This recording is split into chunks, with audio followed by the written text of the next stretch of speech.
صفحہ نمبر 86 اور 87 یعنی 86 اینڈ 87 سیرت النبی جلد اول، اردو زبان میں سرور عالم صلی اللہ علیہ وآلہ وسلم کی سیرت پر جامع ترین کتاب سیرت النبی صلی اللہ علیہ وسلم، علامہ شبلی نعمانی رحمۃ اللہ، علامہ سید سلیمان ندوی رحمۃ اللہ۔ بسم اللہ الرحمن الرحیم، الحمدللہ رب العالمین والصلاة والسلام علی رسولہ محمد وعلی آلہ واصحابہ اجمعین۔ سبجیکٹ ہے مذہب حنیفی۔ دین ابراہیم کا الاصول توحید خالص تھی۔ دین ابراہیم کا الاصول توحید خالص تھی۔ زمانہ کے امتداد اور جہالت کے شیوع نے یہ اصول اگرچہ شرک آلودہ ہو گیا، جہالت کے شیوع سے یہ اصول اگرچہ شرک آلودہ ہو گیا تھا، یہاں تک کہ خود خانہ خدا میں بتوں کو پرستش ہوتی تھی، تاہم بالکل فنا نہیں ہو سکتا تھا۔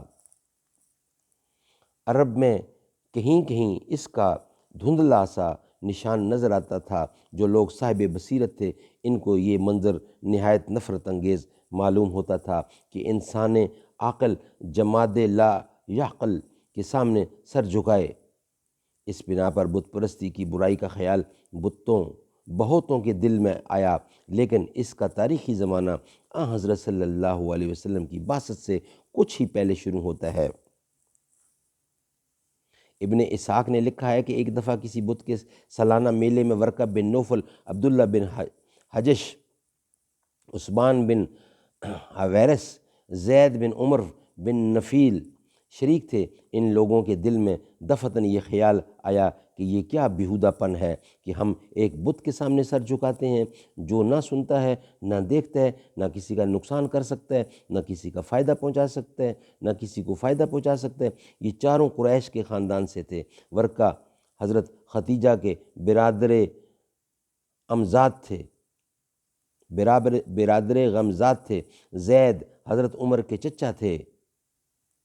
عبداللہ بن حجش حضرت حمزہ کے بھانجے تھے۔ عثمان عبدالعزیٰ کے پوتے تھے۔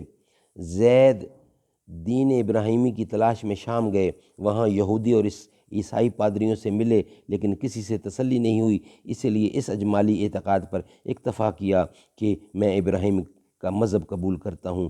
صحیح بخاری میں باب بنیان الکعبہ سے پہلے حضرت اسماء رضی اللہ دختر حضرت ابو بکر صدیق رضی اللہ سے روایت ہے کہ میں نے زید کو اس حالت میں دیکھا کہ کعبہ سے پیٹھ لگائے لوگوں سے کہتے تھے، اے اہل قریش، تم میں سے کوئی شخص بجز میرے ابراہیم کے دین پر نہیں ہے۔ عرب میں لڑکیوں کو زندہ دفن کر دیتے تھے۔ زید ہی پہلے شخص ہیں جس نے اس رسم کی ممانعت کی۔ جب کوئی شخص ایسا ارادہ کرتا تو وہ جا کر اس لڑکی کو مانگ لیتے اور خود اس کی پرورش کرتے۔ صحیح بخاری میں مذکور ہے کہ حضرت صلی اللہ علیہ وسلم نے نبوت سے پہلے زید کو دیکھا تھا اور ان سے صحبت رہی تھی۔ ورقہ اور عبداللہ بن حجش اور عثمان بت پرستی چھوڑ کر عیسائی ہو گئے تھے۔ اسی زمانے کے قریب امیہ بن ابی سلط نے، جو طائف کا رئیس اور مشہور شاعر تھا، بت پرستی کی مخالفت کی۔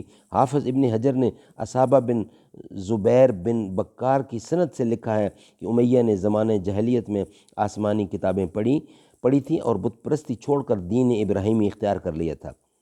امیہ کا دیوان آج بھی موجود ہے، اگرچہ اس کا بڑا حصہ جعلی ہے، تاہم اصلی کلام بھی اس میں پایا جاتا ہے۔ وہ غزوہ بدر تک زندہ رہا۔ عتبہ جو رئیس مکہ اور امیر معاویہ کا نانا تھا، امیہ کا ماموں زاد بھائی تھا۔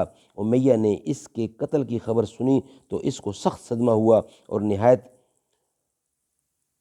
پردرد مرثیہ لکھا۔ غالباً اسی کا اثر تھا کہ اسلام قبول نہ کر سکا۔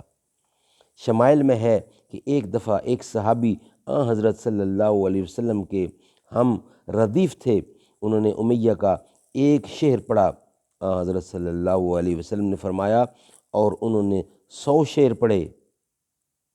ہر شعر کے ختم ہونے پر آپ صلی اللہ علیہ وسلم فرماتے جاتے تھے کہ اور اخیر میں آپ نے فرمایا کہ امیہ مسلمان ہوتے ہوتے رہ گیا۔ انشاءاللہ اس کا بقیہ حصہ نیکسٹ ویلاگ میں بیان کیا جائے گا۔ اللہ تعالی ہمیں اس پہ عمل کرنے کی توفیق عطا فرمائے۔ صدق اللہ العلی العظیم۔